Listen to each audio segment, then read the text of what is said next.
नमस्कार। चैनल ज्योतिष आपके लिए में आपका स्वागत है। मैं पंडित श्रीराम स्वामी। सबसे पहले आज अक्षय तृतीया और भगवान परशुराम जी के जन्मोत्सव की आप सभी लोगों को हार्दिक बधाई। आज हमारा चर्चा का विषय है नैऋत्य कोण। नैऋत्य कोण यानी भूखंड या मकान का दक्षिण पश्चिम का कोना। बहुत ही महत्वपूर्ण स्थान है। इस स्थान को जबरदस्ती हम लोगों ने मास्टर बेडरूम या गृह स्वामी का शयन कक्ष बना दिया है। वैदिक ज्योतिष में कहीं भी इस बात का उल्लेख नहीं है कि यह स्थान मास्टर बेडरूम के लिए है। भूखंड के या मकान के जो चारों कोने होते हैं, अग्निकोण रसोई के लिए, ईशान कोण देवस्थान के लिए, वायव्य कोण अन्न भंडारण के लिए, और जो नैऋत्य कोण यानी जो दक्षिण पश्चिम का जो कोना होता है, यह शस्त्रागार के लिए है। पहले के जमाने में राजाओं का समय था, उस समय अस्त्र शस्त्र आदि रखते थे, तो उसके लिए यह स्थान चिन्हित किया गया है। वर्तमान समय में अस्त्र शस्त्र बहुत कम लोगों के पास में होते हैं, इसलिए जो आदमी जो प्रोफेशन करता है या जो उसका रोजगार है, उससे संबंधित जो भी सामान है वो यहाँ पर रख सकते हैं। मान लीजिए कोई सीए है, कोई वकील है या कोई जो डॉक्टर है, वो अपनी पुस्तकें, अपने उपकरण वो यहाँ पर रख सकते हैं और वो यहाँ बैठ सकते हैं। उसके लिए स्थान सबसे बढ़िया है। जहां तक शयन कक्ष का स्थान है, मास्टर बेडरूम का जो स्थान है, वो बिल्कुल दक्षिण मध्य में स्थापित किया गया है। वो सबसे वैदिक वास्तु में सबसे बढ़िया जगह है, दक्षिण की बताई गई है। वहां पर गृह स्वामी का जो शयन कक्ष होता है वो रहता है। इसी स्थान में नैऋत्य कोण में पृथ्वी तत्व है। पृथ्वी तत्व की जो आकृति होती है वो चौकोर आकृति होती है। आप सभी जानते हैं कि चौकोर आकृति में सबसे ज्यादा स्थायित्व रहता है, इसलिए पृथ्वी तत्व यहाँ पर स्थायित्व चाहता है।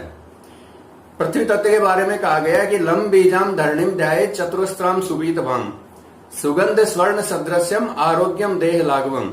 यानी कि जो पृथ्वी तत्व होता है उसका लम बीज मंत्र होता है, और उसका चतुरस्त्र मतलब चौकोर जो आकृति होती है वो उसकी पृथ्वी तत्व की होती है। और देह की आरोग्यता, शरीर की आरोग्यता और शरीर की स्फूर्ति, ये उसके गुण होते हैं। अतः पृथ्वी तत्व को देखते हुए यहाँ की जो भी निर्माण कार्य किया जाए वो चौकोर किया जाए, क्योंकि चौकोर निर्माण कार्य जो है वो स्थायित्व चाहता है और जो चीज यहाँ रहेगी वो स्थायी रूप से रहेगी। दूसरा, दक्षिण पश्चिम जो कोना होता है यानी जो नैऋत्य कोण होता है, यहाँ वास्तु पुरुष के पैर होते हैं। वास्तु पुरुष भूखंड में उल्टा लेटा हुआ है। उसका जो सिर होता है वो ईशान कोण में होता है। दोनों जो कोणियां होती हैं वो क्रमशः अग्नि कोण और वायव्य कोण में होती हैं, तथा उसके जो पैर होते हैं वो नैऋत्य कोण में होते हैं। इसलिए जो इसको भारी करने का जो प्रयोजन है वो यही है कि उसके पैर दबे रहें, पैर उठे नहीं। इसलिए स्थान के ऊपर निर्माण कार्य बहुत जरूरी है। अगर आप भूखंड में निर्माण कार्य करवाते हैं और इस स्थान को खाली छोड़ देते हैं, खाली छोड़ने से कई विपत्तियां, कई परेशानियां पैदा हो जाती हैं। आगे जाके हम वर्णन करेंगे कि इसका नैऋत्य कोण नाम क्यों है और इसका स्थान नैऋत्य कोण से क्यों बोला गया है। लक्ष्मी की जो बड़ी बहन होती है उसका नाम निरत्ती है, जिसके नाम से नैऋत्य कोण है। जिस तरह से लक्ष्मी ऐश्वर्य और धन की देवी हैं, उसके ठीक विपरीत जो निरत्ती हैं ये भूख और दरिद्रता की देवी हैं। उनका स्थान नैऋत्य कोण में है। अपने श्री सूक्त के 8वें श्लोक में कहा गया कि क्षुत पिपासाम लाम ज्येष्ठाम लक्ष्मीम नास्याम्यम। यानी जो भूख, प्यास और दरिद्रता की जो देवी है, ज्येष्ठा यानी मतलब लक्ष्मी की जो बड़ी बहन है, उसका नाश हो, हम ये कामना करते हैं। तो ये जो नैऋत्य में निरत्ती का जो स्थान है, ये भूख, दरिद्रता इसको बढ़ाता है अगर ये स्थान खाली छोड़ दिया जाता है। अगर ये स्थान मान लो बढ़ा हुआ होता है, इसका कोई कोना बढ़ा हुआ होता है, तो निरत्ती के प्रसार के लिए जगह मिलती है। इसलिए इस स्थान के बढ़ने से दरिद्रता बढ़ती है और आर्थिक स्थिति तकलीफ में आती है। लक्ष्मी सप्ताह में एक बार अपनी बड़ी बहन से मिलने के लिए यहां आती हैं नैऋत्य कोण में। इसलिए यह स्थान और भी महत्वपूर्ण हो जाता है कि इस स्थान को बड़े ढंग से बनाया जाए, तरीके से बनाया जाए और इस स्थान को खाली नहीं रखा जाए, ये स्थान भरा हुआ रहे। क्यों लक्ष्मी निरृत्ति का जो स्थान है वो नैऋत्य कोण में है और निरृत्ति का जो वार है ये शनिवार का वार है। तो शनिवार को सायंकाल लक्ष्मी अपनी बड़ी बहन से मिलने के लिए जरूर आती हैं।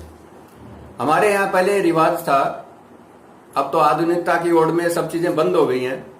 पहले घर में रिवाज था कि शाम के टाइम अपने परिंदे में जहां पर पानी रखा जाता था वहां पर दीपक जलाने का विधान था। अभी सब लोग भूल गए इस चीज को। मेरा ये मानना है कि सायंकाल लक्ष्मी का आवागमन होता है, उस समय प्रकाश करना बहुत जरूरी होता है। तो सभी लोग अपने अपने पूजा स्थान में, परिंदे में या तुलसी के नीचे तिल के तेल का दीपक जरूर जलाएं। तेल जो लें हमेशा तिल का ही लें, क्योंकि जो तेल शब्द जो बना है ये तिल से बना है, बाकी जो सब है वो स्नेहक पदार्थ हैं। इसलिए हमेशा जहां भी तेल का शब्द प्रयोग होता है वहां तिल के तेल का ही उपयोग में लें। दर्शकों को एक चीज और बताना चाहता हूं। नैऋत्य कोण जब दूषित होता है, मान लीजिए नैऋत्य कोण की कोई भुजा बढ़ गई है, नैऋत्य कोण में कोई पानी का टैंक बन गया है, नैऋत्य कोण में सेफ्टी टैंक बन गया है, खड्डा हो गया है, उसका फर्श नीचे रह गया है, तो ये उसमें विकृतियां आ जाती हैं। ये विकृति आने से घर की स्त्रियों के ऊपर सबसे ज्यादा स्वास्थ्य के ऊपर उसका प्रभाव पड़ता है, उनका स्वास्थ्य सबसे ज्यादा खराब रहता है। दूसरा, जैसा मैंने पहले कहा था कि पृथ्वी तत्व है, देह की कांति का कारक है, देह का जो लाघव है, स्फूर्ति है, उसका कारक है। इन दोनों के ऊपर प्रभाव डालता है। देह की कांति तब भी चली जाती है जब आदमी के पास पैसा नहीं होता है। जो लक्ष्मी के बारे में कहा गया है कि तया बिना जगत स्वरम मृत्युल्यम से निष्फलम। अगर पैसा नहीं होता है तो सारा संसार आदमी को मृत्युल्य और निष्फल लगता है। इसलिए देह की कांति उस समय भी चली जाती है और आदमी आलस से परिपूर्ण हो जाता है।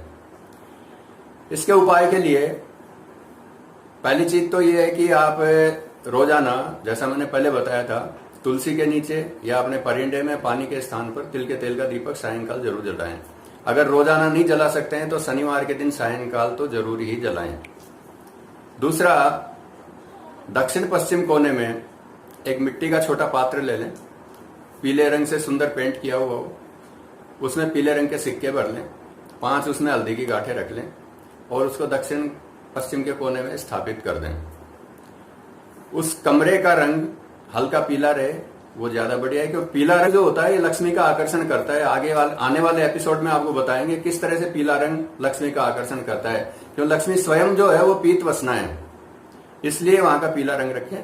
फर्श का थोड़ा पीला रंग रखें। अगर फर्श का पीला रंग नहीं है तो वहां पर पीले रंग का आप कालीन बिछा सकते हैं। ये उपाय करके इस कोने के दूषित होने के जो दुष्परिणाम है उनसे बहुत कुछ हद तक बचा जा सकता है। अगले सप्ताह हम फिर आपके सामने एक रोचक विषय लेकर के प्रस्तुत होंगे। तब तक के लिए आज्ञा दें। जय मां पीताम्बरा।